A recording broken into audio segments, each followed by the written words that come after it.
Indeks keamanan desa atau kelurahan adalah sebagai alat ukur yang digunakan untuk menilai tingkat keamanan dan ketertiban di suatu desa atau kelurahan. Indeks ini mencangkup berbagai indikator dari berbagai ruang lingkup dimensi yang menyeluruh, seperti tingkat kriminalitas, keberadaan fasilitas keamanan, partisipasi masyarakat dalam menjaga keamanan, serta hubungan antara aparat keamanan dan masyarakat. Tujuan dibuatnya indeks keamanan desa atau kelurahan yaitu untuk memberikan gambaran yang lebih jelas dan realistis tentang situasi keamanan di desa atau kelurahan tersebut. Gambaran yang realistis dan dinilai secara langsung oleh Babin Kamtibmas selaku Security Assessor diharapkan mampu membantu perencanaan dan pengambilan keputusan untuk meningkatkan keamanan.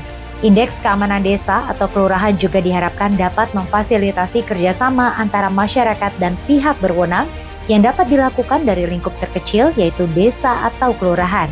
Dengan indeks keamanan desa atau kelurahan mampu menjadi alat untuk mengidentifikasi masalah keamanan dan dasar pengambilan keputusan terhadap langkah konkret pengendalian sosial yang merupakan upaya pencegahan kejahatan.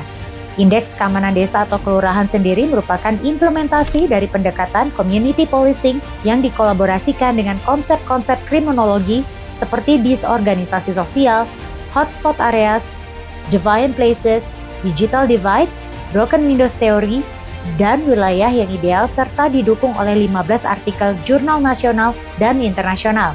Kajian terhadap konsep dan teori tersebut menghasilkan 5 dimensi yang mampu merangkum kondisi di setiap wilayah di Indonesia. Adapun kelima dimensi tersebut yaitu dimensi normatif, dimensi demografi, dimensi sosial, dimensi ekonomi, dan dimensi digital.